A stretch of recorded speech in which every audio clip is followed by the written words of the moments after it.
Sign up for free Stratfor Intelligence. Simply enter your email address to receive 2 free reports each week.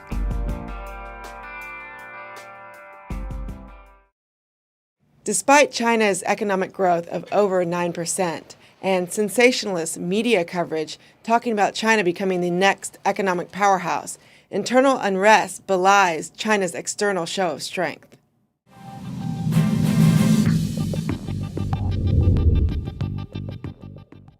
A recent example of China's internal tensions occurred this week in Dalian in Liaoning province, where approximately 12,000 people gathered in protest of a chemical plant that was producing paraxylene, a toxic chemical used to make polyester and plastics.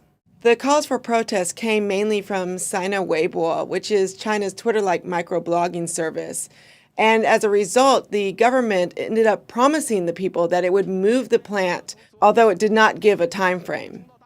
The promise to move the chemical plant is seen as a Weibo success and victory, and the Global Times, the Chinese media mouthpiece, even said that this shows the adaptability of the Chinese government, and it also says that these expressions of public opinion show social progress and the ability of the Chinese to respond to social demands.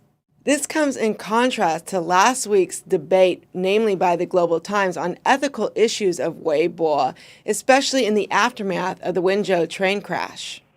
The main difference in these issues is one of local versus national concerns. Local protests, like the ones in Dalian, can be easily contained by the national government. Moreover, a lot of times Beijing will use these local protests to bolster its own image vis-a-vis the local governments and local corruption. In the instance last week after the train crash, the criticisms on Weibo were more directed at the national government and towards Beijing.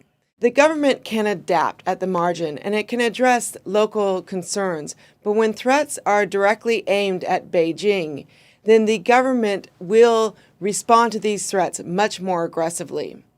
The government has no compunction about using force to preserve its legitimacy and will do so when needed.